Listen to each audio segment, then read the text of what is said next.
Għaliex individwu Kristjan għandu jingħaqad ma' knisja lokali. Ma nistax noqgħod id-dar nitlob u naqra l-Bibja?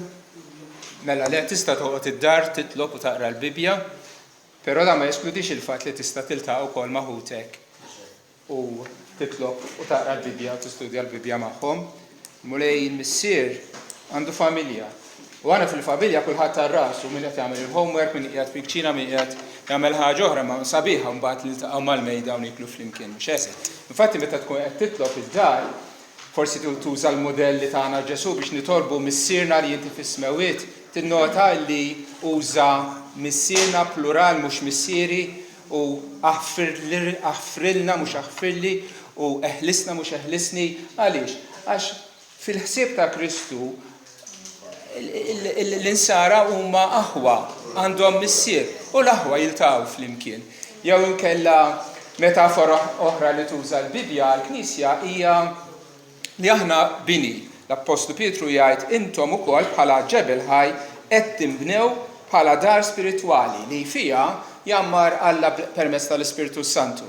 Meta kont qed nibni il-kamra fuq il-bejt, u ġabli it-trab bil-briks, tafu l-briks hemmhekk fuq xulxin, ma nistax ngħid li kelli kamra sakemm il-briks kienu hemmhekk, meta mbagħad il-bennej poġġihom flimkien bis-siment u bit-tafal u għaqadhom flimkien, imbagħad saret kamra.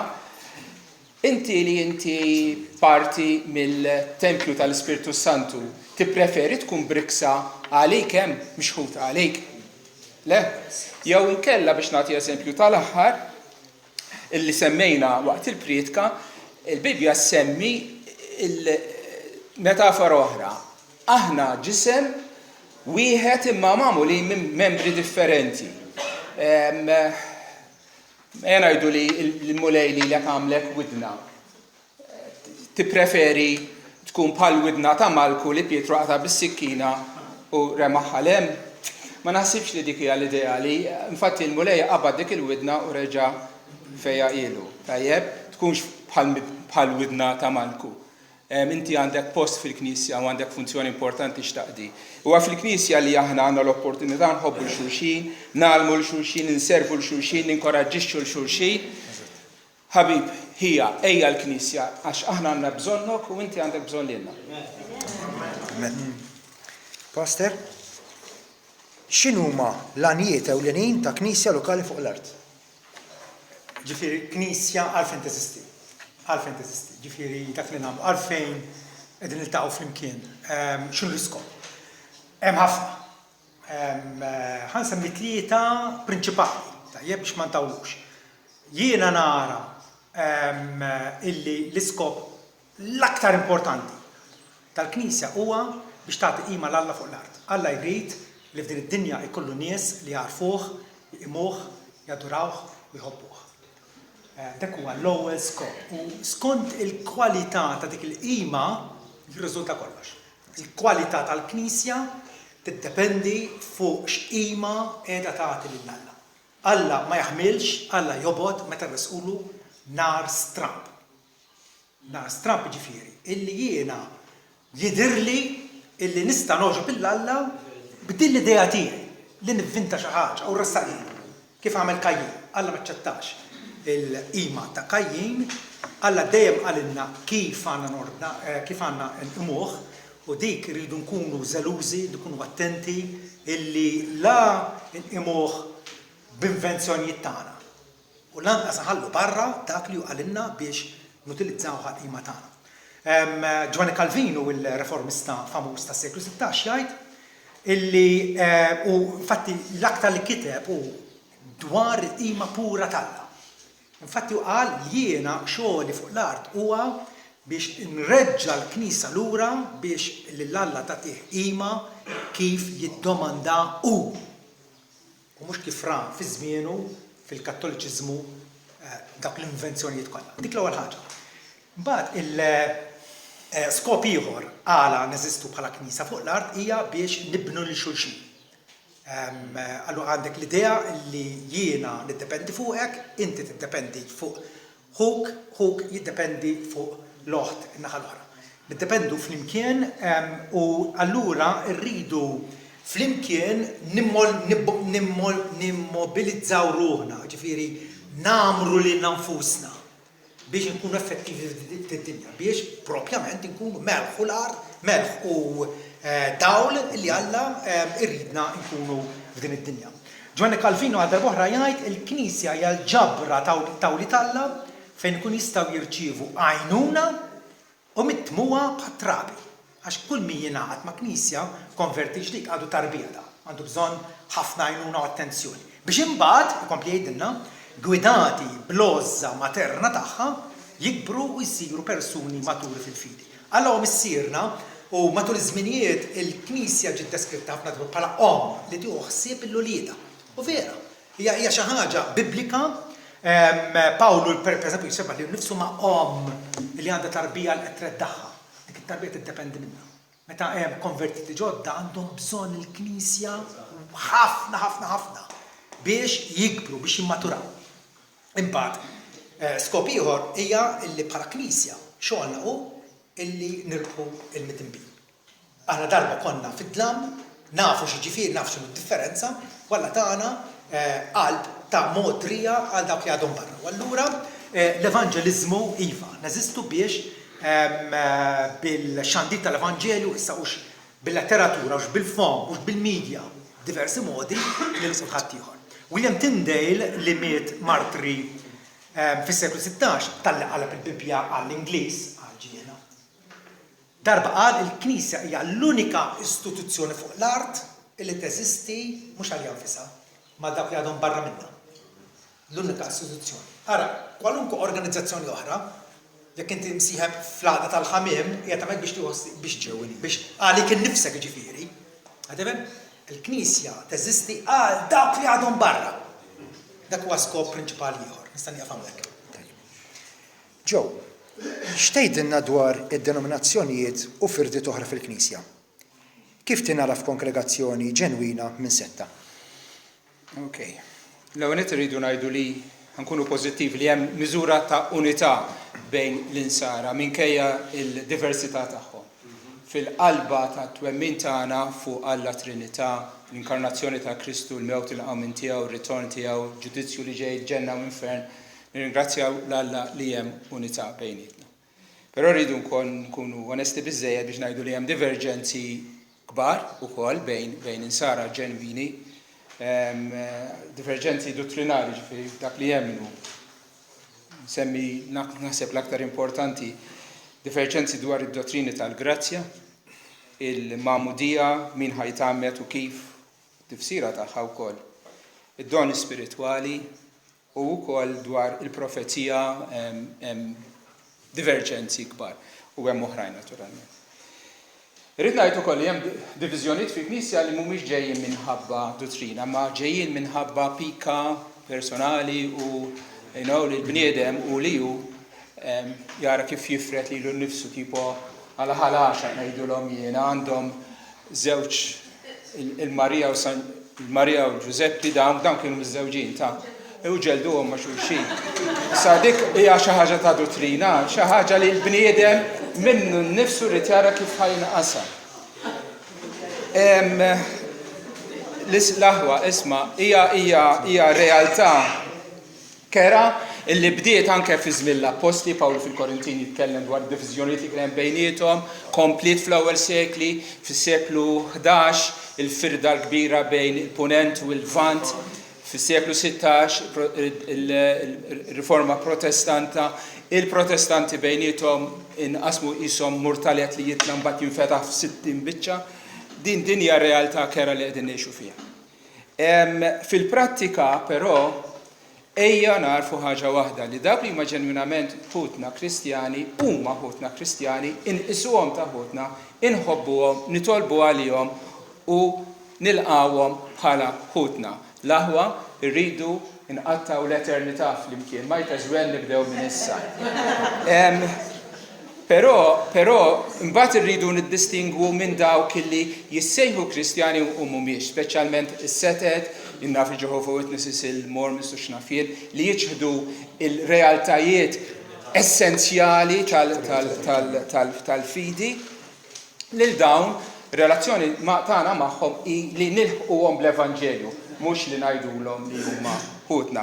L-aħħar ħaġa rridu noqogħdu attenti ħafna mill-attitudni postmoderna, ngħid moderna, tar-relattivizmu. X'jiġifieri dan? Jiġifieri kulħadd għandu l-verità tiegħu, inti għandek il-verità tiegħek, jien għandi l-verità tiegħi tajba u tiegħi ħażina. Infatti m'hemmx xejn ħażin. Għalkemm ma naqblux ma' xulxin, din l-idea li kulħadd hu tajjeb. Mhux hekk. Il-verità l-aħwa għada importanti, għax hija l-verità li salvana, il-verità li tressaqna lejn Kristu, il-verità li żommna fi Kristu, hija l-verità għal Kristu illi tqaddisna. Allura importanti illi nilqgħu li xulxin u iva fil-ħin u fil-waqt tiegħu nitkellmu fuq dawk l-affarijiet li ma naqblux. Forsi ngħinu li xulxin f'din il-ħaġa. Pastor, ħanajt lilek. Liema elementi jeħtieġ tfittex fil-Knisja biex tiddetermina hijiex kongregazzjoni fidila lejn sida imsejsa fuq l-Iskrittura mqazza. Naħseb X'kompli. Mela, kif narfu Knisja hix fidila lejn Kristu jew le. Ovvjament hemm gradi differenti ta' fedeltà. Naħseb jiena waħda mill-affarijiet importanti apparti dak li semmejt fil-kritika tiegħi dalgħodu. Knisja tkun fidila meta għandha mexxejja u għalliema illi teoloġikament huma kompetenti. Jiġifieri, illi huma mħarġa fl-Iskrittura, mkissrin fl-Iskrittura, jafuha fl-Iskrittura, jafu x'fiha, jafu x'tgħallem, li kapaċi wkoll jirribattu l-ereżija. Jiġifieri, da m'hemmx tmiem għal kemm ta' fl-Iskrittura. Jiena nistudja nista' ngħid b'mod intensiv għal 43 sena. U llum ngħid kemm ma nafx xejn. Kemm ma nafx xejn. Aħseb wara ġifieri dan mhux ġifieri każ ta' arroganza, hemm lok li nkunu umli quddiem Alla u nkomplu qabdin sħiħ mal-Iskrittura, il-prinċipju sola Skrittura, ġifieri dak li nemmen għanemnu għax qiegħed fl-Iskrittura u jekk mhux ma nemmnux. Dak li nżommuh. U għalkemm kollha kemm aħna naqblu fih, però mhux kollha nipprattikawh bl-istess żeru. Dik l-ewwel ħaġa. It-tieni wkoll Knisja fidila tfissirha l-Bibja lill-membri tagħha. Tfissirha. Dak ngħidulu pritkar espożittiv. Pritkar li, per eżempju, ħarju l-Kastana, għax demna l-prattikawna fil-Knisja Evanġelika Trinità. Badna l-Evanġelu ta' Mattew u ilna issa karina sħiħa, wasalna kapitlu 21 u kull darba nieħdu l-episodju li kunu miss. Bil-paċenza kollha, m'hemmx għaġla, badna l-ġimgħa l-oħra kienet fuq meta sfidaw il-Ġesu bliema awtorità ta' dal-ħwejjeġ. U allura fissirt dak il-passaġġ, fissirtu trattajt ma' diffikultajiet li fih, imbagħad titturu wkoll kif jgħod dan għalina llum il-ġurnata. Kif nirrelevanti din is-silta ta' Skrittura? Għax altrimenti tiġi. Jekk ma tagħmilx hekk tiġi li Bibja hija xi ħaġa ktieb li nkiteb fl-antik u ma nix naqsmu miegħu. Ma' Knisja fidila hija Knisja allura li għandha pritkar espożittiv.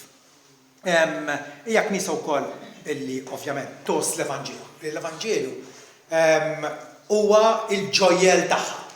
Huwa l-ħaġa illi ma tistax akkosta kollox, ma tistax iċċedih. Ma tistax tagħmel kompromessi.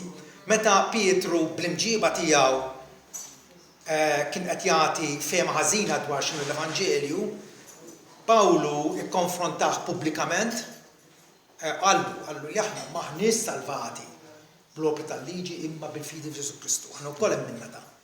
Ġifieri l-Evanġelju huwa xi ħaġa illi valla pena niġġieldu għalih. Mhux bil-ponta, ovvjament. Niġġieldu għalih bħalma qal l-Apostlu Ġuda meta qalilna li għandna nikkumbattu għal fidi mogħtija darba dejjem lill-qaddisin. Mela l-Evanġelju huwa indispensabbli. Spurgeon, il-predikatur, jgħid tmux fi knisja fejn hemm mużika sabiħa jew għandek il-ħbieb jew diskors sensazzjonali, jew marketattura splendida, dak l-affarijiet la jemlew l-istonku. U lanqas jitamaw li ruħek, mur fejn il-Vanġelu pritkat. Il-Vanġelu essenzjali għal ruħek u mur spiss. Kif taraf, jekk inti żżur knisja u tgħid dik knisja fidila, għamel xarejn u wara kemm l-Evanġelju u għażiż dik il-kongregazzjoni. Ma mek taraf kemm hija knisja fidila. Ħaġa oħra, knisja wkoll illi tesiġi fuq il-konverżjoni. Illi l-bniedem attwalment mhux bidel minn Maomettan sar evanġeliku, jew minn Kattoliku sar evanġeliku, mhux dik il-kwistjoni. Kwistjoni hi kemm hemm realtà ta' konverżjoni.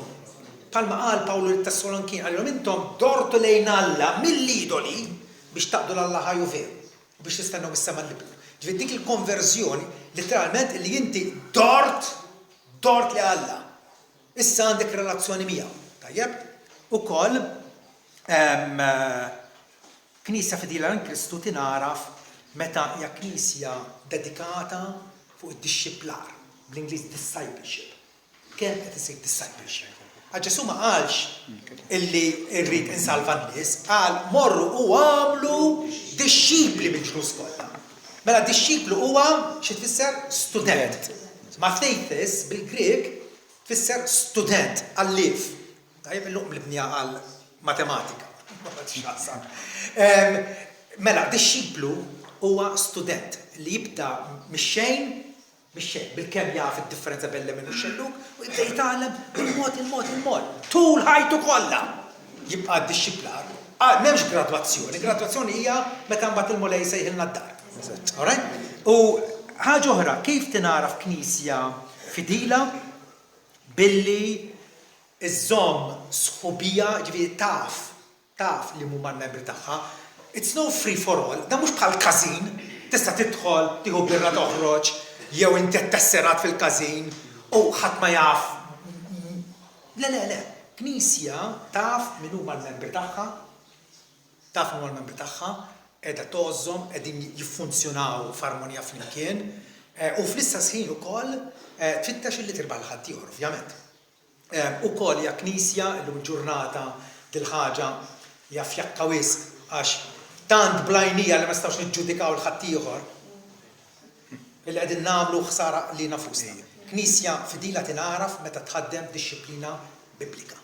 Jiġifieri, fejn hemm membri illi jew qegħdin jagħmlu l-erzija fosthom, jew qegħdin jgħixu immorali, qegħdin jgħixu fid-dnub mingħajr indiema, il-Knisja tieħu passi kontra tagħhom. Mattew 18 Ġesu jgħidilna kif. L-ewwel nikkonfrontak lilek personalment mhux ħadd inxandrek. Jekk ma nasalx jekk inti tgħidli għandek raġun Pawl, nitolbok mafra u nirranġaw kollox.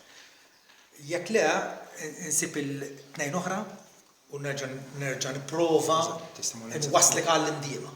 Jekk le jrid ngħidha lill-Knisja. Kemm tiġi prattikata din il-ġurnata? Vera? Jekk meta naraw qed iberra, u jekk nara pereżempju li it-tali u t-talija qed jiżvijaw sera irrid immur mhux jien bħala pastor bħala membru. Irrid immur u nurihom l-iżbal tagħhom. Forsi ma tasalx, itlob l-għajnuna ta' tnejn oħra. Imbagħad il-Knisja kollha. Id-dixxiplina biblika llum saret xi ħaġa li nibżgħu minnha. Le, hija mogħtija għas-saħħa spiritwali tagħna. L-aħħar ħaġa. Knisja fidila hija turi li fidila għaliex għandha tmexxija biblika. Tmexxija biblika, mhux tmexxija li nivvintaw aħna. It-tmexxija biblika. U dan dil-ħaġa studjajta fil-fond ħafna jiena. Kif titmexxa knisja lokali bi grupp ta' irġiel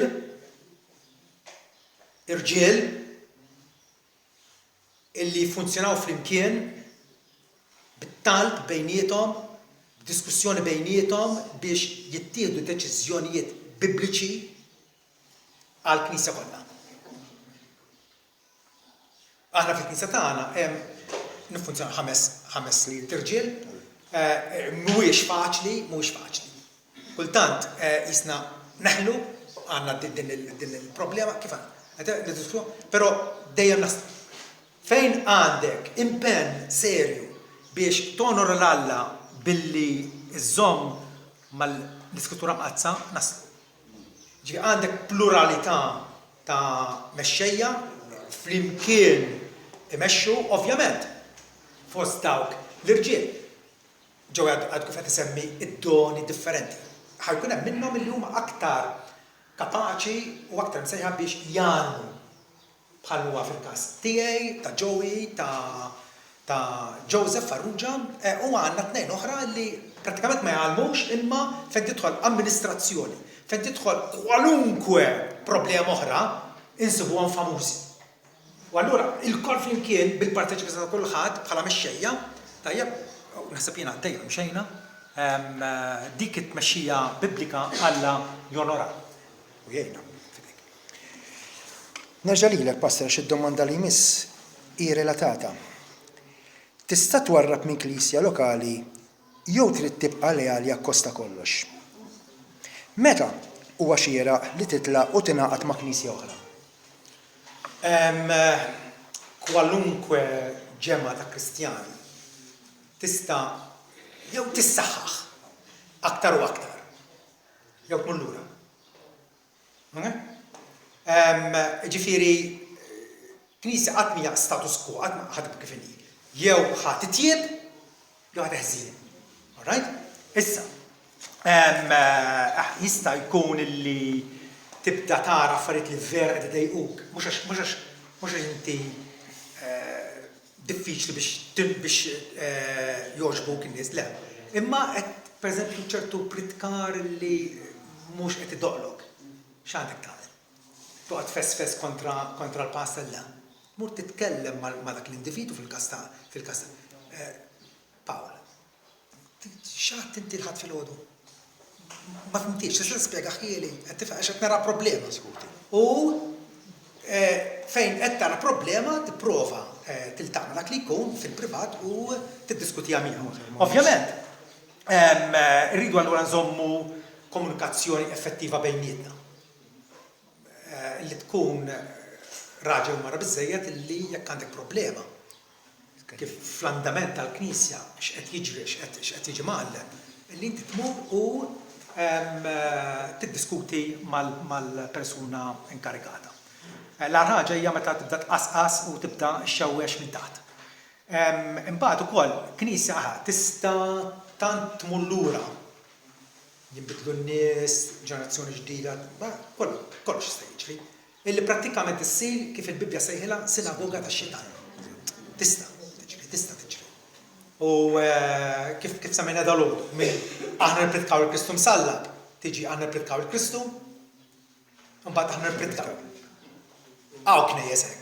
Barra minn Malta, infażati bi knejjes illi jippritkaw. Fuq xiex jippritkaw? F'kollox. Barra l-Bibja. Marriċ nkom dik il-Knisja. Dik il-Knisja xejn. U allura hemmhekk dak il-każ ikollok tfittex Knisja Biblika li ta' bilħaq tonora l-Sidna Ġesu Kristu. Tajjeb. Ġo, x'inhuma l-aspetti tal-għaqgħa ta' qima tas-sew Biblika? Fil-ktib tal-Atti, meta twildet il-Knisja, meta ġie l-Ispiritu Santu, Luqa jgħidilna, Dr. Luke, għalhekk dawk li jaċċettaw kelma ta' Pietru li tpritkalhom l-Evanġelu tagħmdu u żdiedu f'dak il-jum madwar 3000 ruħ. U ddedikaw irwieħhom għat-tagħlim tal-Apostli għax-xirka, l-qsim tal-ħobs, l-Ewkaristija jew l-ikla tal-mulej u t-talb. Dawn huma l-erba' aspetti ewlenin. L-għonet, ix-xirku. Ma kienux briksa separata kulħadd tar-rasu, ix-xirku. It-tagħlim tal-Apostli, it-tagħlim ġifieri għalina huwa t-tagħlim tal-Iskrittura, kif kienu jgħallmu l-xulxin. Mill-bqija tat-Testament il-ġdid nafu li kien bil-kant tas-salmi u għanji spiritwali, aħna qegħdin nagħmlu l-xulxin meta qegħdin inkantaw, it-teoloġija li fihom da. Il-qari tal-Bibja, parti mis-servizz kien il-qari tal-Bibja l-ewwel Timotju kapitlu 4:13 u l-pritkar tal-kelma. Jekk fil-Knisja li tattendi ma jsirx regolarment qari mill-Iskrittura, kellem il-pastor u ħajru biex f'kull laqa ikun hemm isma' dan huwa il-kelma tal-Alla ta' li nkunu qegħdin naqraw, ġifieri għandna nkunu budnejna miftuħin beraħ waqt li tinqara l-Iskrittura. Mela, it-tagħlim, it-talb, il-Magħmudija iddaħlu fil-Knisja mbagħad l-ikla tal-mulej bħala. Però biex nbiddel naqra nitwistja naqra l-mistoqsija, nsaqsi l-mistoqsija bil-kontra għaliex il-laqgħa tal-qima għandha tkun biblika. Għaliex m'għandix tkun kontemporanja jew nivvintawha aħna. Għaliex ma nagħmlux il-qima kif inħossuna aħna, kif irridu aħna. Għaliex Alla jfittex dawk li imuh ħajdu intom. Spiritu l-verità, fl-ispirtu bħal Marija ruħu tfaħħar kobor tal-mulej, l-ispirtu tiegħi jifraħ falla. Fl-ispirtu ġifieri ġenwin, mhux superfiċjalment, isna mekkaniċi imma mill-qalb. U fil-verità, ġ'verità hi? Il-verità irrivelata lill-Alla minn Alla fl-Iskrittura. Ġifieri huwa Alla illi mhux biss qalilna biex inqimuh, dik nafuha, imma wkoll qalilna kif inqimuh, tajjeb, skont il-pattern li naqraw fit-Testament il-ġdid. Però anke fil-Patt il-qadim, Alla kien ta' istruzzjonijiet vera fir-reqqa ta' kif kellhom joffru sagrifiċċji u jidħol f'dettalji tal-ilbies u tal-post u għamel kollox skont il-pattern li qed nurik, hemm enfasizzata ħafna. U fil-bidu net meta żewġ minn ulied Arun li kien il-qassis il-kbir, fatti ħa naqraħilkom, u Nadab u Abihu u liet Arun ħadu ċensir kull wieħed u qiegħdu fihom in-nar u tefgħu l-inċens fihom u offrew nar mhux imqaddes, propjament nar stramp, stranger. Ġifieri xi ħaġa li Alla ma kienx ikkmanda. Mela ġew joffru dan in-nar stramp quddiem il-mulej li ma kienx ordnalhom. Ħagost il-mulej bihom. Ħagost il-mulej bihom.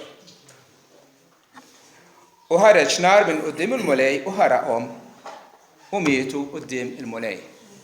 Illum joffru ħafna nar stramp quddiem il-mulej, ma jinħarqux.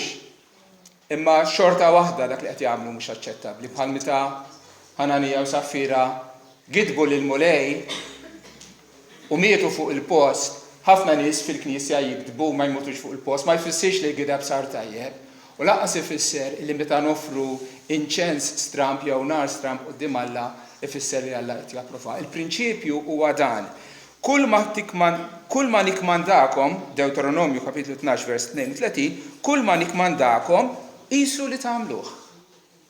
Faċli, anke tifel ta' 3 snin jifhimha din, għamel dak li qed ngħidlek. La żżid xejn miegħu u lanqas naqqaslu. Tajjeb? Mela, dan huwa l-prinċipju li missirijietna fil-fidi kienu jsejħulu l-prinċipju regolattiv tal-qima.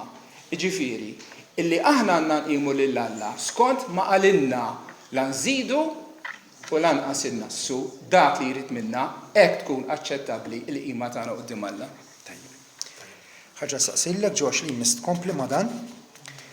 Kif nista' nħejji ruħi għall-laqgħa ta' qima? U kif għandi nġib ruħi waqt il-laqgħa? Mela laqgħa ta' qima, ovvjament aħna niltaqgħu aktar minn darba fil-ġimgħa, imma laqgħa ta' qima naħseb fil-knejjes kollha ssir fl-ewwel jum tal-ġimgħa. Anke skont il-pattern li naraw fit-Testament il-ġdid. Hija fil-fatt il-quċċata tal-ġimgħa. Ngħid għaliha jiena il-laqgħa tal-qima tal-ħadd filgħodu hija l-apex, hija l-quċċata ta' ħajti. Għaliex fil-verità nagħmel ħafna affarijiet u ħafna affarijiet li huma tajbin nispera, imma l-isbaħ l-aqwa ħaġa li ħanamel jien f'ħajti hi meta quddiem Alla niġi bil-qima tiegħi. Jiena maħluq biex inqimu u il-ħadd filgħodu mal-Knisja għandi din il-privileġġ kbir. Trid tipprepara għaliha il-ġimgħa kollha ta' fil-fatt għaliex jekk inti tgħix il-ġimgħa bħala ateist fil-prattika, ġifieri lil Alla twarbu minn ħsibijiet u la tsib ħin biex taqra l-Iskrittura, la tsib ħin biex titlob, Mbagħad ħadd tiġi l-ħadd biex tmur tqimu, propjament ma naħsibx li ħadd tiġi xi burdata tajba biex tqim lill-Alla.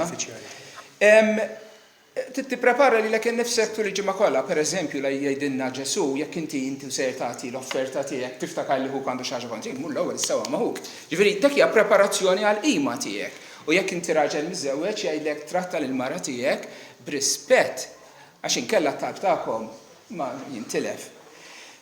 Aħseb lejlit il-laqa tidħolx toqgħod fis-sijata billejl wara li tkun ilek tara ma nafx kemm il-film jew ma nafx qatt tagħmel.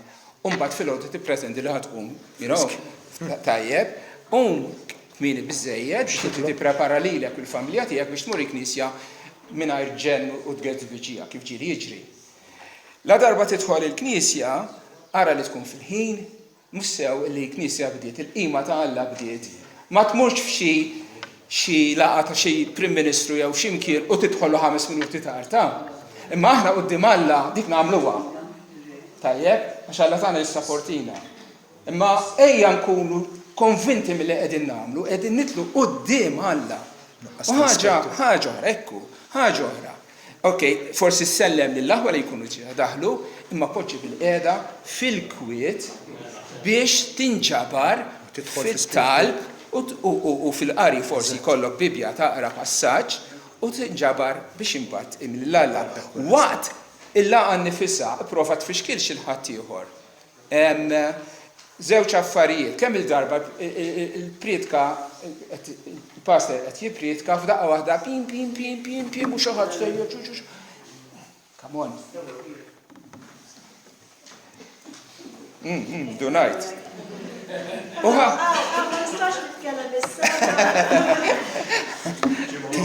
U ħaġa oħra.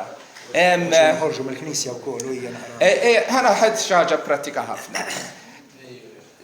Tista' tmur it-toilet qabel il-Knisja biex waqt forsi s-servizija mbagħad terġa' mur wara. Jekk tista' bis-serjetà, issa jien nifhem li jista' bniedem ikollu kundizzjoni medika u jkun irid jitlaq.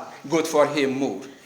Imma jekk nistgħu nevitaw li nqumu u min qed jitkellem tifxlu u lill-oħrajn titlifilhom il-konċentrazzjoni. Jekk jista' jkun u jekk ħad tiġi biex toħroġ fil-ħin meta hemm xi ħadd qed jitkellem, oħroġ f'ħin ieħor għax dak il-ħin tħadd fixkel il kulħadd. X'nista' ngħid iktar?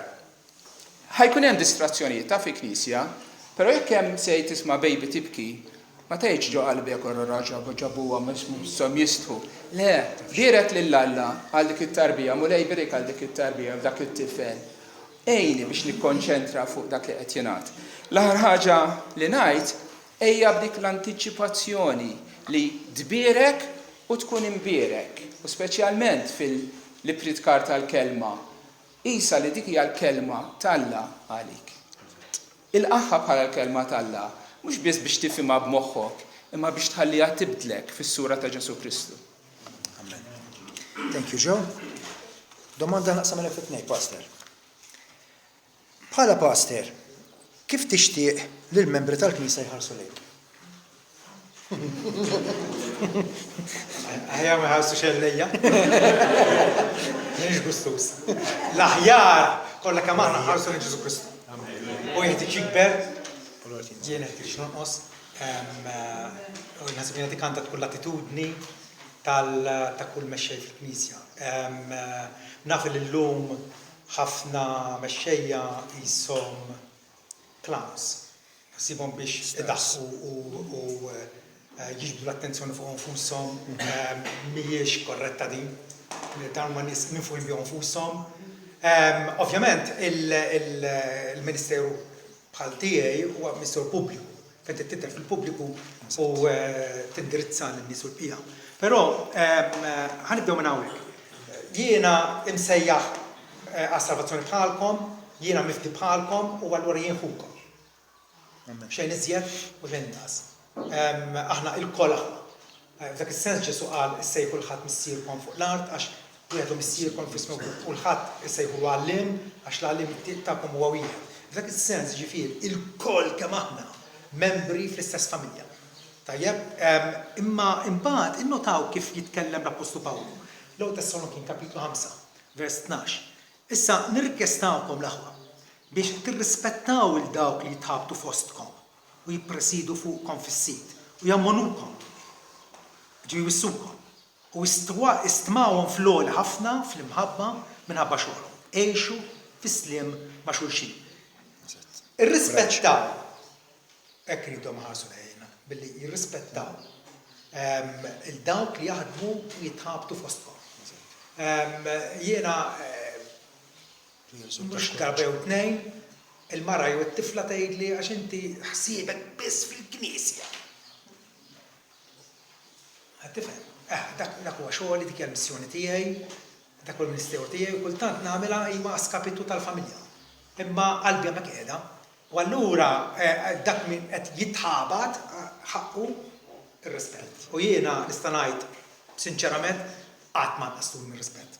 Qatt. Anzi dik hija xi ħaġa li vera nieħu pjaċir biha li hemm ċerta armonija u ċerta unità bejnietna illi naħseb jien ma ssibix fil-Knisja oħra. Ġifieri, jiena wieħed fostkom, imma wkoll nippresidi fuqkom fis-sit. Qed nisimgħuha? Fostkom daqskom. Bħala raj. Fid-dinjità u fl-istatus quddiem għal fostkom l-istess ħaġa. Ma mbagħad il-doni li tani Alla, tajjeb, jirrikjedu li jiena ħankun nippresidi fuqkom, ħankun qisni soppristant, mhux qisni, huwa soppristant, supervisor qiegħed nieħossibkom għal ġittakom. Tifhem? Wara jippresidu fuqkom fis-sit u jammonukom. Forsi ħadd ieħor siba diffiċli biex jiġi biex iwissik, imma jiena dak huwa dmiri. U għavolja niddejjaq nagħmilha, tifhem? Ġili per eżempju jiġu nisa, imqaċtin, jittu fil-Knisja. Jien bid-dwejja kbar ikolli mmur ngħidilha dik il-persuna. Qed tifhem? Ukoll jgħid Pawlu lit-Tessalonikin, u qed jgħidha lilna wkoll, istmgħu fil-għoli mhux għax għandhom titoli m'għandix u qasirrit. Imma istmgħu fil-għoli ħafna minnaħħa. Istmgħu fil-għoli ħafna fl-imħabba minħabba xogħol. Wieħed li qed japprezza x-xogħol li nagħmlu, iva, ovvjament il-reazzjoni tkun li dak tħobb għax dak qed jagħmlu għal ġittija fl-aħħar mill-aħħar. U bekk il-Knisja tikber. Kif? U bekk il-Knisja tikber. Eżattament, eżatt. Mela, skont id-doni mogħti għali li għalikom jiena mexxej u għallim. Dik hija l-elders oħra fil-Knisja tagħna, tajjeb huma aktar għandhom aktar huma mamra biex jorganizzaw biex jagħmlu kollox miexi sewwa, però il-forti tiegħi huwa bħala xejn u għallim. U nagħllem mhux biss bil-fom ma wkoll bil-binna. Ġifieri matul is-snin kellna opportunità wkoll li nippubblikaw kodba, dawk huma kollha wkoll tagħlim Bibliku propjament għalikom. Tajjeb, ġifieri il-każ ta' mexxija fil-Knisja jridu niftakru kif Ġesu tal xi li jkunu rajja u għalliema. Raj jieħu ħsieb il-merla. Tifhem? U kif jieħu l-ħer billi jgħallima, ġifieri jgħalifa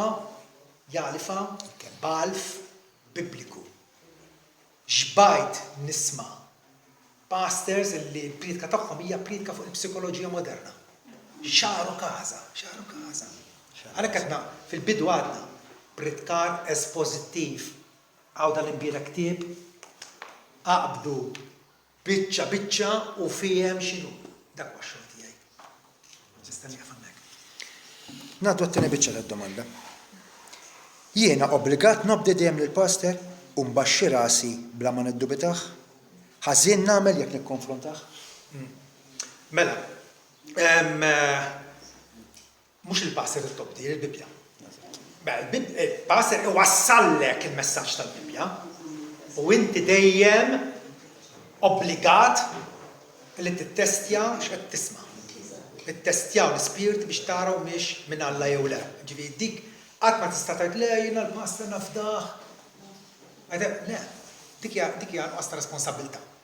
Alla iżomna il-kol kemm aħna wasalna kontabbli għal x'nemmnu u għala nemmnu hekk. U allura jekk inti tara li forsi il-pastor tiegħek qiegħed wassallek tagħlim fid-dejk li huwa jiżgarra Tifhem? Jew forsi għadek ma tafx tiskuta biżejjed li tal-talim qatt ma smajtu u hemm bżonn tismgħu għall-ewwel darba u tirċifih bħala talim bibliku. Jew vera jista' jkun illi da qiegħed jiffinta. Qabad xi filosfu fejn fiera Schopenhauer jew xi ħadd ieħor u qed iwassallek it-talent tiegħu flok it-talent tal-Bibbja. Hemmhekk qagħdet tikkonfrontah u konfrontah wiċċ imwiċċ fil-bidu wiċċ imwiċċ u tara allura sa fejn ħadd miegħu. Pawlu kellu l-kuraġġ li jikkonfronta l-Pietru meta Pietru bl-inġiba tiegħu qiegħed jixħed dawl ikraħ fuq l-Evanġelju, għalli kieku l-lutu maħjar mill-ġentili, ma kienux. U maħna il-koll mill-qwa fi Kristus vera.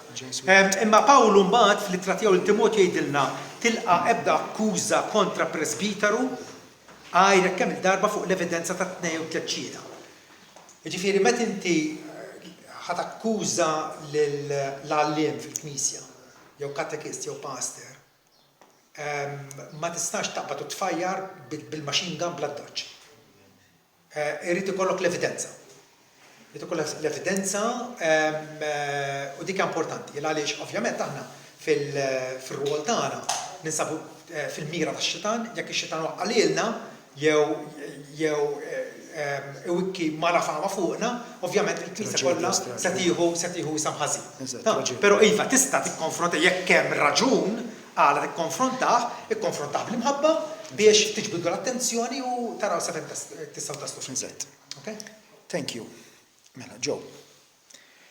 Kif niskopru x'doni għandi u kif nista' niżviluppahom u nżagħhom mal-edifikazzjoni tal-membri? Mela, l-għonet qed tassumi li għandek doni u sewwa tagħmel għaliex kif rajna tal-għodu l-Ispiritu Santu jagħti doni lil kulħadd. Ġifieri jekk għadek ma tafx x'inhuma, kun naf li għandek. Tajdi x'inhuma. Aqra l-ewwel Korintin 12, Rumani 12 hemm lista ta' dawn id-doni u oħrajn u ara fejn donnok għandek interess. Staqsi lilek innifsek imma jien kif nista' ngħin fil-Knisja tiegħi? Kif nista' nagħti sem? Ibda minn hemm. Itlob lil Alla biex jgħinek. Taraf x'rid minnek. U parita aħwa oħra, kellem ma' pastor jew nies oħra fil-Knisja biex inti tibda tagħmel tfittxija, tibda tara possibilment hemm jew hemm fit-tagħlim pereżempju, jew fl-inur ħniena, jew fli namministra. Ixini? Il-Knisja għandha ħafna bżonnijiet, tagħlim imma wkoll hemm bżonn xi ħadd inaddaf, xi ħadd jieħu seb il-post. Ngħidu fil-Knisja tagħkom m'hemmx għaxer. Illi l-ħadd in-nies jidħlu ishom daħlu ġo la xi ħadd jilqahom u jekk ġie wieħed illi qatt ma ġie qasam dejja fejn ħajpoġġi, għaxer huwa dak li jilqak, jħodlok bidejk. Bonġu, il-mulej miegħek, idħol, sib siġġu. Jekk fil-Knisja tiegħek m'hemmx għaxer, forsi tista' tagħmlu dak ix-xogħol inti. Mhux xogħol tqila ma tittamlu b'impenn. Ibda, sib xogħol li tista' tagħmlu u għamlu. Jekk tara li mhux il-linja tiegħek imbagħad fittex bib ieħor ma jimpurtax. Imma hemm x'tagħmel, hemm ħafna x'tagħmel fil-Knisja. U dak li tagħmel kun fidil, għamlu bil-qalb, għamlu lil mulej, għamlu biex tagħti servizz b'imħabba lil ħutek. Nżid ħaġa waħda biss, illi is-sem tiegħek fil-Knisja imur lil hemm milli teżerċita id-doni partikolari tiegħek. Isma'wni x'in ngħid.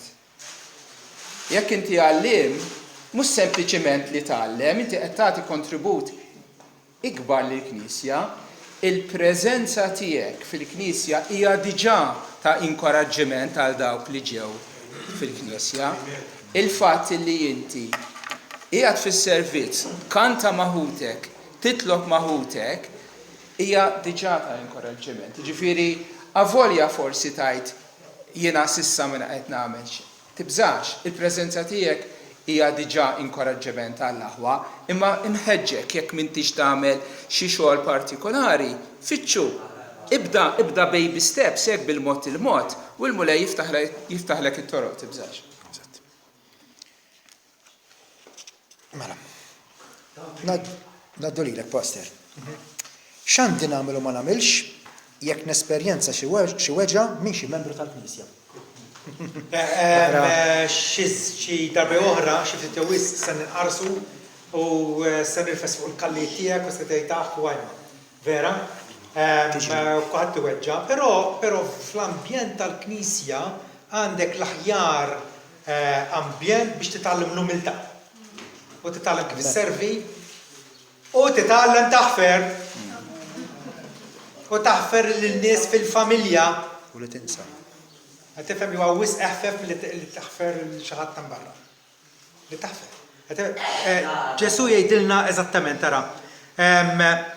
Ħarsu ruħkom għodu attenti ġifieri, jekk huk jidneb kontra tiegħek, widbu. Ewwel ħaġa, mhux li tmur tqasqas kontrih, u mhux li tmur timmalla famaħ, jew tikteb fuq il-Facebook dwaru jew xi ħaġa oħra. Mur, sibu bil-kwiet u widbu, iftaħlu għajneħ. U għajdu, tirrealizza x'għamilt li kif weġġajtni. Jew forsi raqqas biss irrealizzajt.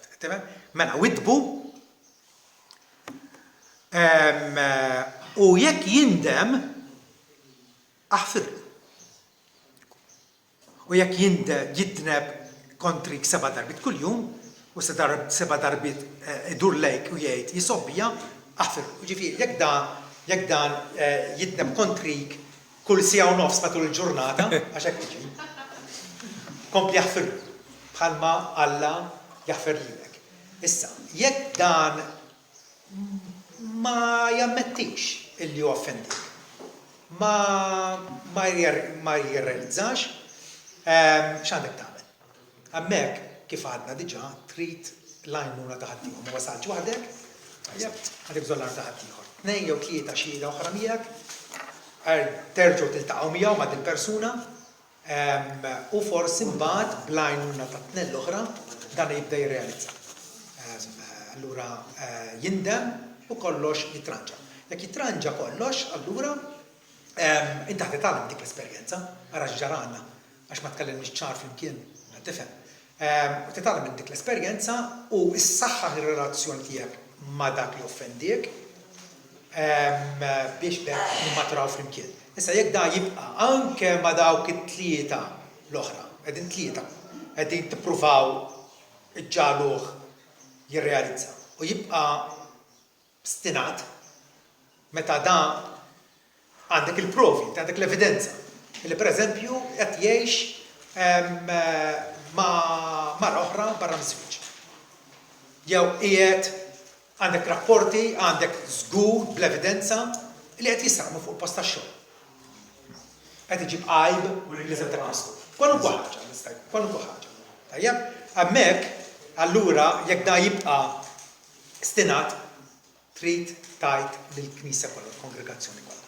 Biex imbagħad il-kongregazzjoni qis is-sitwazzjoni u tieħu azzjoni. Jekk da jibqa' ma jindimx, allura se jkun mhux ma jistax jibqa' jkun meqjus bħala membru fil-Knisja, Ġesu jgħidilna ma istmawh bħala ġentil u pubblikan. Però xorta waħda nibqgħu nħobbuh u nibqgħu nippruvaw niġbduh lejn it-triq tas-sewwa. Okay? Amen. Tajjeb, ngħaddi għalik ġew. Il-Knisja kull meta għandha tagħmel ikla tal-mulej. U min jistieħu sehem minnha? Mela, żewġ mistoqsijiet. Kull meta l-Bibja ma tgħidilniex speċifikament għamluha pereżempju kull ġimgħa jew kull dar. Infatti hawn knejjes li jagħmluha kull ġimgħa, nhar ta' Ħadd, oħrajn jagħmluha darba kull 15, oħrajn darba fix-xahar, oħrajn jerġa' aktar inqas frekwenti darba kull 4 xhur pereżempju kull 3 xhur. Però li nistgħu nindunaw mit-testament il-ġdid l-importanza tal-ikla tal-mulej, tiftakru meta qrajtilkom iddedikaw irwieħhom għat-tagħlim tal-apostli u x-xirka, il-qsim tal-ħobs u t-talb. Iddedikaw ruħhom għal dawn l-affarijiet, jiġifieri din kienet xi ħaġa jgħidu li intom xi ħaġa għamluha darba kull 6 xhur jew xi ħaġa li kienet iktar ta' spiss. Naħseb pereżempju l-unika mbagħad referenza fl-Atti meta iltaqgħu il-ħadd u fl-ewwel jum tal-ġimgħa meta aħna Pawlu sħabu ltqajna flimkien mal-aħwa dik il-belt, ħalli u x'taħseb li qal? Ħalli xiex? Ħalli nitolbu seta' għalek. Jew ħalli nisimgħu l-kelma pritkata seta' għalek. Ħalli naqsmu l-ħobs. Tant kienet importanti l-ikla tal-mulej illi kważi kienet tiddetermina x'jisimha l-laqa. Laqa x'laqa hi? L-ikla. Ħammorru biex niltaqgħu flimkien għall-ikla. Ġifieri naħseb inkunu nitilfu jekk fil-laqa prinċipali ta' ima il-ħadd nevitaw li nagħmlu l-ikla tal-mulej. Hija barka kbira illi forsi wieħed jgħid imma isma' jekk ħadd tagħmilha ta' spiss ħassir ritwal vojt u titlef is-sinifikat tagħha. Mid-darba u elf oġġett li tagħmlu ta' spiss tista' titlef il-tifsira tiegħu. Anke it-talb jekk tirrepetih jista' jitlef is-sinifikat tiegħu vera jew le? Allora ma nitolbux nhar ta' ħadd, nitolbu darba kull 6 xhur tajjeb hekk. Itlob sew ma jitlef qatt is-sinifikat. Għamel l-ikla tal-mulej kif għandek tagħmilha u ma tiġbaqat tagħmilha. Għaliex għax l-ikla tal-mulej qiegħda hemmhekk biex tfakkarna f'dak li nħobbu. Għamlu dam tifkira tiegħi. U aħna ma nixbgħu qatt niftakru fis-sit tagħna u fis-sagrifiċċju li għadda minnu biex isalvana. L-ikla tal-mulej għandha tkun sinifikanti. It-tieni mistoqsija kienet tfakkarni. Min jistgħu sem minna. Mela, l-insara dak li huma salvati, li huma mamdi u li qegħdin jgħixu ħajja niedma. Ġifieri mhux qegħdin jgħixu fid-dnub. L-insara hija ċara x'l-ikla tal-mulejja il-komunjoni, ġifieri tissimbolizza x-xirka tagħna ma' Kristu, x-xirka tagħna ma' xulxin. Jekk inti m'intix imxierek ma' Kristu fis-salvazzjoni allura l-ikla nnifisha ma tagħmilx sens għalik, hux vera. Il-kwistjoni jekk inti m'intix għadek salvat, emmel l-Evanġelju, ejja lejn Kristu, ħalli jkollok il-maħfra ta' dnubiet, imbagħad hu sehem il-ħobs u l-inbit li hu xerret, li huma simbolu tad-demm li hu xerret għal maħfra ta' dnubietek. Imbagħad għandha sinifikat għalik. Mela l-ewwel xi tkun Kristjan. It-tieni li tkun mammet, tajdi din żejda naħseb, jista' jkun bniedem li jemmen fi Kristu huwa salvat u għadu mhux mammet jieħu sehem mill-ikla. Il-mistoqsija ma konniex nagħmluha kieku konna ngħixu fil-Knisja Apostolika, ta' għax il-Knisja Apostolika il-pattern ma temlunix aqraw l-Atti tal-Apostli u hemm diversi eżempji, għandek ix-xandir tal-Evanġelju, dak li jkun irrisponda lejh emnu, nidem u laqa lil Kristu u immedjatament wara kien ikun mammet. Allura fi knejjes apostoliċi n-nies li kienu jsejħulhom insara kienu kollha mamdi. U tagħmel sens għax il-mamudija hija s-simbolu tal-unjoni ma' Kristu, bħalma iċ-ċurket huwa s-simbolu tal-unjoni mal-mara tiegħek, l-ewwel iċ-ċurket imbagħad mur tgħix magħha. Imbagħad għandek il-komunjoni li hija simbolizzata mill-ikla tal-mulej. Kull ma ngħid fuqha din, jekk inti salvat, jekk inti temmel Ġesu Kristu, jekk inti tgħid li inti dixxiplu ta' Kristu, allura uri li inti ubdjenti lejh. Il-mamudija ma fintihiex il-paster jew il-Knisja, kien Kristu li qal morru fid-dinja kollha għamlu dixxipli, mill-ġnus kollha u għamduhom fl-isem tal-Missier tal-Ibera tal-Ispirtu Santu. Uri li inti dixxipli vera ta' Kristu, billi titgħamel. Imbagħad kif rajna l-ewwel ġew mill-qwa fil-Knisja u mbagħad ħadu sehem fil-ħajja tal-Knisja li tinkludi l-ikla tal-mulej. L-aħħar waħda l-indiema, persuna ġifi Kristjan dan, l-Apostlu Pawlu jgħidulna li persuna għandha teżamina lilha nnifisha u hekk tiekol mill-ħobs u tixrob mit-tazza. Fi kliem ieħor, jekk hemm xi dnub ġo qalbek li inti għadek igranfat miegħu, stqarru lil mulej, mulej jaħfillek imbagħad tkun sehem mill-ikla tal-mulej. Il-Bibja mhux tgħidilna biex ma nieħdux sehem mill-ikla. Anzi, l-ikla qed tgħidilna ġibu ruħkom fit-triq tajba lura biex terġgħu tixxierku f'dik ix-xirka ħelwa ma' Kristu. Okay. Mela, Pastor, tatina idea ta' kif tħejjib ridka? Jekk trid. Hawnhekk qed nara xi 4-5 predikaturi oħra u ċertament mhux kulħadd l-istess. Kulħadd għandu l-istil tiegħu, kulħadd għandu l-metodi tiegħu. Pereżempju il-kbir Charles Spurgeon kien ħejji l-priedka tiegħu is-sibt flaxija. Il. Kulħadd filgħodu jturi l-priedka. Jiena l-estrem ieħor. Il-priedka ta' Matteo kollha lesti pereżempju. Kollha lesti, sal-aħħar nett. U kien jom lesti ġifieri. Xu qabel. Però mbagħad qed joqrob iż-żmien ħammur nirfinhom, ħammur nerġa' but ovvjament ħanaqra l-kummentarji 3, 4, 5, 6 skont il-każ, skont il-passaġġ kemm huwa diffiċli. Però naħseb jiena mhix kwistjoni li inti ħadd tipprepara priedka għal ħadd li ġej u ħadd jieħu sa'tejn jew 3 jew 4. Biex tipprepara priedka jien nipprepara l-priedka ta' għada minn dik kelli 20 sena. Ekku. Xogħol ġifmuni, ġifieri. Inti tkun persuna li teoloġikament inti stabli. Inti taf sewwa x'tagħlem l-iskrittura biex f'dik il-priedka dak l-40 minuta tajjeb ma tgħid xejn li huwa kontrarju għall-iskrittura ma jkun kollox armonija waħda mal-priedka tal-iskrittura. Predikatur li għadu kif qed jibda jippriedka għandu l-periklu kbir illi ma jkunx jaf parti tal-iskrittura, jikkontradixxi l-iskrittura minn ma jkun jaf. Tifhem?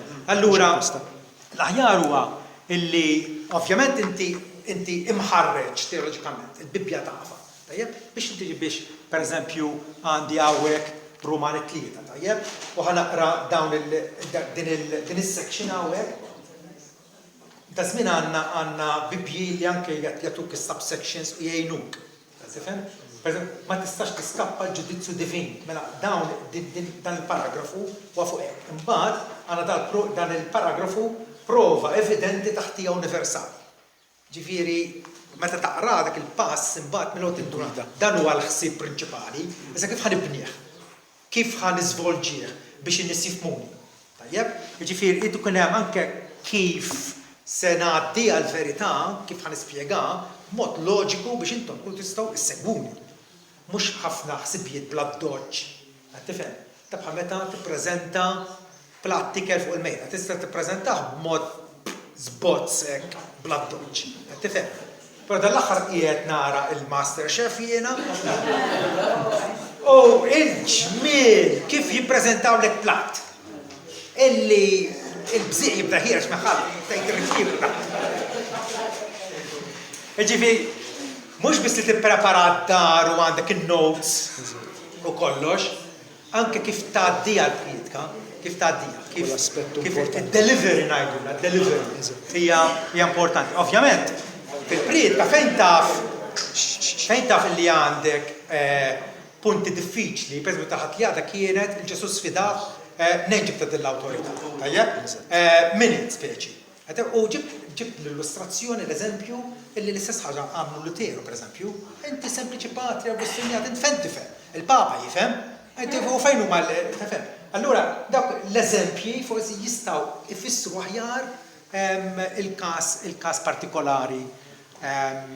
Però fuq kollox inti meta qed tipprepara priedka trid illi l-kelma talla se ġiba irrelevanti imma turi lin-nies illi irrelevanti għal-ġurnata tal-lum. Għax ismewtulati jgħaddu ma' klima ma jgħaddix. Tajjeb? U allura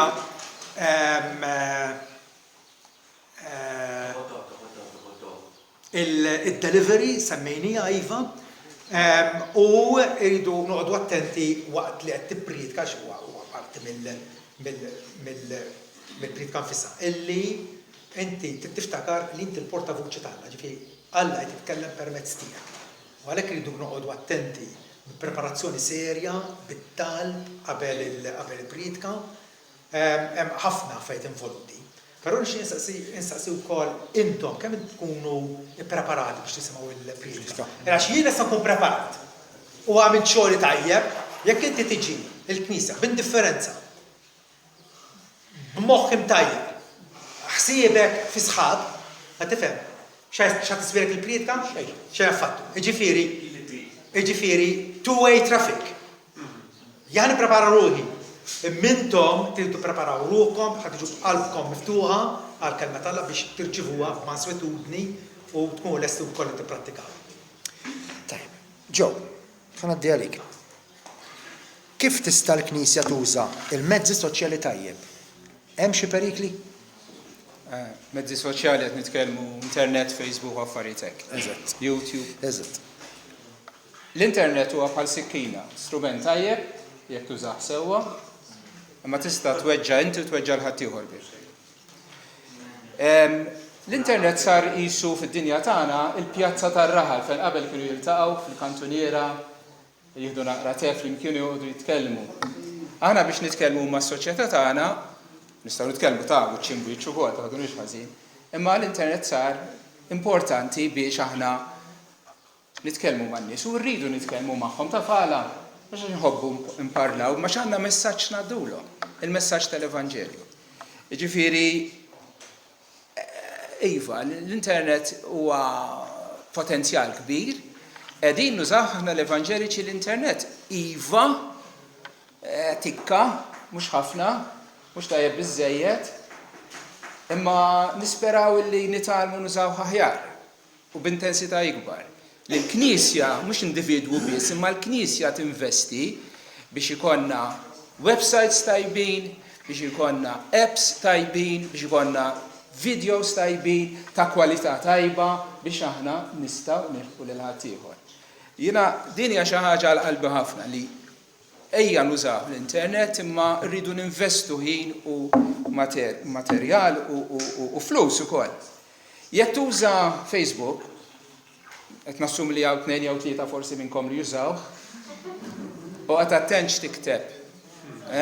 U qed attenġ tikteb. Li tikteb ara li tikteb il-verità b'imħabba biex tibni, mhux biex tferi l ħadd ieħor tajjeb. U qed attenġ likes u shares tagħmel għax bekk tkun qed tassoċja ma' dak li jkun fit-tajr fil-ħażin tiegħu. Ftakar ukoll l-udjenza tiegħek. Jekk inti trid tgħid xi ħaġa li tot speċifikament għalina l-Evanġeliċi, li hija xi ħaġa tagħna fid-dar tagħna għalfejn għandek tajda lill-pubbliku kollu ta' Malta, bħalli kieku saqsi lilek innifsek. Dak li ħanikteb fuq Facebook lest inwaħlu fuq billboard, nistampaħ fuq billboard u nurieħ ma' Malta għawdex kollu. U ċertu kultant kummenti biqrusa anke lejn ħutna Evanġeliċi qegħdin nagħmlu ħsara lilna nfusna. Tajjeb? Jekk inti tuża Facebook u l-medja, kulħadd għandu mhux kulħadd u Mario, kważi kulħadd imma. Kun dixxiplinat fl-użu tiegħu. Xi tqum filgħodu naħseb tikkaħjar li tqum u titlob lil mulej taqra silta mill-iskrittura milli toqgħod tiskrolja fuq Facebook. U by the way, x'qed tipprova ssib, id-deb jew hemm isfel? U tħallix il-medja, ironikament, soċjali, tifirdek mill-leżis li hemm ħdejk fid-dar stess. Isma' fil-waqt li aħna nistgħu ninfluwenzaw lid-dinja bil-messaġġ tagħna u għandna nużah kif għad fil-bidu. Daqshekk ieħor id-dinja tista' tinfluwenza lilna bil-valuri materjalistiċi, bir-reba tagħha, biż-żena tagħha, tajjeb. Allura, most of the time naħseb dan aħjar ikun mitfi. Xi ħadd din smajta minn xi ħadd qal illi għandek id-dubbiena li tmur tfittex il-ħmieġ, le? Mbagħad għandek in-naħla li tmur tfittex il-wart. Id-dubbiena xerret il-mart. Il-warda, il-naħla tieħu dak li huwa tas-sustanzjuż għalija u fl-istess ħin qed tagħmel il-ġid, iddakkar il-pjanti. Fuq l-internet tkunx dubbiena, tkun naħla. Thank you, Joe. L-aħħar domanda, Pastor. Il-kredu jsemmi knisja waħda, qaddisa, kattolika u apostolika. Aħna l-insara l-Evanġeliċi, nemnuh dan? Meta dal-aħħar kelli intervista dan l-intervistani mill-ewwel boom għalli intom mnejn rajtu u min bdiewa. Tifhem? U jiena rispondejtu aħna nemmnu fl-istess kredijiet antiki illi għadhom sal-lum il-kredu tal-Apostli, il-kredu Niċen, il-kredu Kostantinopolitan u l-kredu Atanassjan. Dawn inkitbu għat-talim tal-insara kollha matul l-ewwel 4-5 sekli, għadna nużawhom sal-lum, nemmnu fihom kompletament u allura m'għandu ħadd għalfejn jintimidana u jgħidilna li jintom dejtu fis-seklu 16. Hija gidba sfaċċata. Aħna l-Knisja tagħna hija Knisja Apostolika. Anzi nazzarda ngħid li aħna l-unika knejjes, il-Knisja Evanġeliċi huma l-uniċi knejjes apostoliċi jeżistu fuq l-art. Għaliex Knisja Apostolika ifisser Knisja mibnija u msejsa fuq it-talim tal-Apostli. U mhux għal dak it-teologu jew dak il-Papa jew dak il-filosfu matul iż-żminijiet. U allura of course li nemmnu fi Knisja Apostolika. U hija Knisja waħda, ovvjament, Kristu talab għall-unità fil-Knisja u dik l-unità hemmhekk qiegħda għaliex il-kol kemm aħna mistikament aħna ħaġa waħda ma' Kristu r-ras tagħna u membri ta' xulxin. Allora l-Knisja hi waħda, ma tistax ma tkunx waħda. Il-Knisja hija waħda, ovvjament l-unità mhijiex evidenti da skemm nixtiequ sakemm għadna fil-ġisem u b'dan il-moħħ li kultant jiżgarra bina, ma narawx għajn majn, però l-unità hemmhekk qiegħda. U qegħdin nikbru lejn unità jerġa' aktar ideali kif ħankunu meta nkunu fismu l-ġodda u għar ġdida.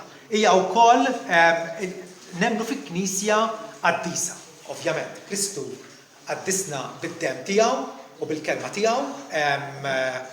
Din il-qdusija tidher fil-prattika tagħna mhux perfettament, imma nixtiequha. Nixtiequ l-qdusija tal-Ispiritu Santu. U wkoll Knisja Kattolika. Din il-Ruma ħajġakjata del-kelma Kattolika. Taħseb li biss tista' tuża, mhu veru xejn. Kattolika, il-kelma Griega katholikos, tfisser universali. Tfisser ġifieri mhux fost il-lut biss bħalma kienet il-Knisja fil-Testament il-Qadim, imissa hija inferxa matul u fost il-ġnus kollha. Dik li tfisser Knisja Kattolika u ħarsu lejn knejjes Evanġeliċi qegħdin mad-dinja kollha l-ġurnata. Ġifieri iva, nemmnu fi Knisja Kattolika, ma nemmix fil-Knisja Kattolika Rumana. Li Alla ħariġni minna meta urieni l-ereziji u t-talim extra biblical li hemm fiha. Tifhem? Iva, nemmen fi Knisja waħda qaddisa Kattolika u Apostolika. Dak kollox, mela, nispera l-sessjoni kienet ta'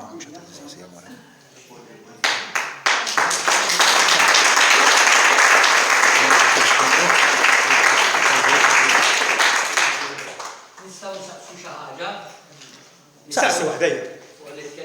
Ejja mela. Dedikati mill-imħabba tagħhom lil-mulej. Issa kif għattinti. Għajdilna x'ismek l-ewwel ħaġa. Pawlu Camilleri l-Bibien. Pawlu Camilleri, mela bħal Pawlu ejja. U nixtieq inħobb il-Ġesu qalbi kollha bħal. Però jiddispjaċi ngħid. Jaħwe u r-rajt tiegħi xejn ma jonqosni. Il-fidi tagħna hemm trid tkun. Ma jfissirx li ma jkunx muntanji u widien. Dik number 1 fuqna l-Kristjani li rridu nikkritikaw. Għaliex ħafna drabi nasbu li għax aħna ma' Ġesu ma jista' jiġrilna xejn. Ammet? Ekku. It-tieni ħaġa, il-qofwol ta' dan itkellimtu intom huwa l-imħabba dej Salvatur tagħna Ġesu Kristu. Kif għattinti? Issa affarijiet li aħna l-Kristjani ġieli anke niġġieldu fuqhom. Ħafna, anke jekk ikollok kurċifiss. Hawn min jgħid li hu jgħidu dar, jekk għandek kurċifiss, jiena nħoss li kurċifiss. Mhux se nadurah, ma jfakkarni b'Ġesu x'għamel għalina. Pawlu, inti Kattoliku? Le. Ok. ħanejlek il-dilħat. Jien kattor. F'dak is-sens. Jien kattor. Kattor Kuruman? Nemmen le. Jiena laqqas jiena kif inti li l-evangelisti għandhom kollox tajjeb kif qed ngħid jien. Aħna nirdu noqogħdu attenti li nxandru l-Ġesu li salvan dak il-qofol ta' kollox. Pawlu, isma' dinja mixja l-aġenda tagħna biex ngħidu hekk is-sillabu tagħna qiegħed qudiemna, tajjeb, l-iskrittura rridu nfittxuha biex nifhmuha biex nipprattikawha. Ħadd minnha ma wasal. Però ma rridux naqgħu f'dik it-trappola il għax jien naħseb li l-kurċifiss ħajjenni allura nagħmel. Meta l-kmand ċarta alla huwa la tagħmel ebda xbija minn qux għalik. Mhux naħseb aħna bnedmi. Anki Anja biktini fuq Ġesu. Anja biktini, Anja l-Anja għaxek nadurajib. Le, ovvjament. Manja mhix biha. Yes. Il-għaliex weġġa u tkisser. Tkisser l-imħabba ta' Kristu li għamel għalih. Irridu noqogħdu attenti. Grazzi ħafna Pawlu tal-kontribut tiegħek ta'. Mhux għalih mhux jiena ħalqha wara Ġesu, anke wara Ġesu dejjem. Però rridu noqogħdu attenti. Noqogħdu attenti kif attenti. Ma nagħtu xejn l-ewwel Alla wieħed Ġesu Kristu li salvana. Amen. Però inti studjajt il-kelma. U int studjajt il-kelma. U tafu ħafna iktar minn hekk. Irridu noqogħdu attenti. Wonderful. Ħalli nikkonkludu b'talba l-aħwa ta'